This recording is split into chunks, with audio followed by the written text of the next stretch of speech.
आज आज की जो सबसे बड़ी खुशखबरी है, ताहिर इकबाल साहब विहाड़ी से MNA हकीकी पाकिस्तान तहरीक इंसाफ के जो शेर बबर हैं उनमें से हैं। फसाइयत का मुकाबला किया, पर्चे दर्ज किए, जमानतें कराई। फिर जब देखा कि बैठ नहीं रहे तो इनके नजरबंदी के ऑर्डर 18 अक्टूबर को जारी करते हुए इन्हें गिरफ्तार कर लिया और विहाड़ी जेल के अंदर शिफ्ट कर दिया बाकायदा। मुल्तान हाईकोर्ट में चैलेंज हुआ, उन्होंने कहा कि जरा इसको गवर्नमेंट देख ले। गवर्नमेंट के पास गए, सेक्रेटरी होम के पास बड़ी तफसीली हियरिंग हुई, लेकिन कोई वजूहत ही नहीं थी। सियासी बुनियाद पर इस दौरान इनको विहाड़ी जेल से मियां वाली जेल शिफ्ट कर दिया गया। फिर लाहौर हाईकोर्ट में चैलेंज किया कि सेक्शन 3 तो अदालत ने मुअत्तल कर दिया हुआ है। यानी सेक्शन 3 है क्या कि जो नजरबंदी के MPO के तहत ऑर्डर जारी होते हैं कि आप इनको नजरबंद कर दें, यानी एक बेगुनाह आदमी को जेलों में बंद कर दें, वो मुअत्तल कर दिएगा। आपको याद है कि 10,000 2022 में थे तहरीक इंसाफ के हवाले से, 4,770 थे 2023 में। फिर मैंने सिर्फ लाहौर के 487 सबूत में लगाए थे। इन बुनियाद पर अदालत ने मुअत्तल किया था। कल बाकायदा हियरिंग हुई, पूछा गया कि मियां वली कैसे गए, वो वजाहत ना दे पाए। अदालत ने आज पेश करने का कहा था और वजह यह थी कि इन्हें किसी और मुकदमे में गिरफ्तार ना कर लिया जाए। आज पेश किया गया, उन्होंने एडमिट किया कि कोई गिरफ्तारी नहीं करेंगे, हम किसी में नहीं। अदालत को यकीन दहानी कराई, हम इस डिटेंशन ऑर्डर के अगेंस्ट हर जाने के लिए भी जाएंगे और हर वो कोशिश करेंगे जिससे ही आइंदा से हर जाने के नजरबंदी की ऑर्डर्स रुक सकें। तो ये एक मिसाल आपके सामने कायम हो गई है कि आप लोग खड़े हो, नजरबंदी के ऑर्डर जारी भी हो गए, हम दस्तयाब हैं आप लोगों के लिए। नजरबंदी का सेक्शन 3 मुअत्तल हो चुका है, अब दोबारा कोई नजरबंदी का ऑर्डर जारी नहीं हो सकता। सेक्शन 144 भी चैलेंज किया हुआ है, वो भी आप लोगों के सामने है, लेकिन जुल्म और फसाइयत के खिलाफ खड़े हैं ताहिर इकबाल साहब। हाँ जी, बिस्मिल्लाहिर्रहमानिर्रहीम जी। अच्छा, मैं NA158 विहाड़ी से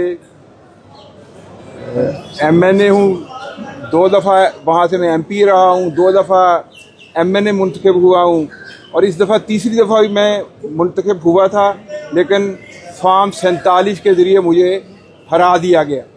अच्छा, मेरे ऊपर बहुत सारे मुकदमात थे जिनकी मैंने ज़मानतें करवाई हुई हैं और फिर 18 तारीख को मुझे गिरफ़्तार किया जाता है और मुझे नज़रबंद कर दिया जाता है 30 दिनों के लिए विहाड़ी डिस्ट्रिक्ट जेल में।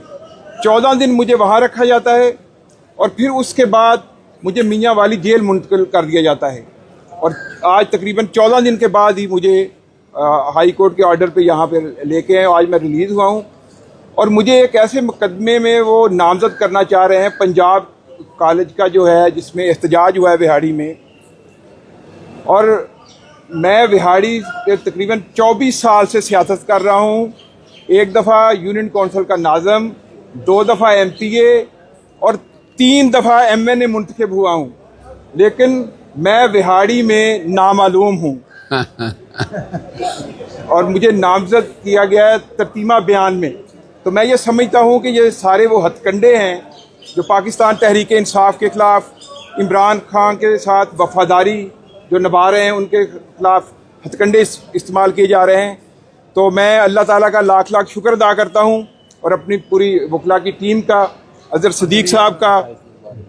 और 28 दिन बाद मैं आज रिहा हुआ हूँ और मैं लाहौर हाई कोर्ट के जज साहब का भी शुक्रिया अदा करता हूँ कि मैं ये समझता हूँ कि आज हक़ और सच की फतह हुई है और इंशाअल्लाह ताला पाकिस्तान के अंदर जो है जो लाकानूनियत है और जो आइनी तरामीम की गई हैं कौमी असम्बली से, उस असम्बली ने आइनी तरामीम की हैं जो ख़ुद जाली और फ्रॉड के ज़रिए फॉर्म 47 के ज़रिए हमारे ऊपर मुसल्लत की गई है।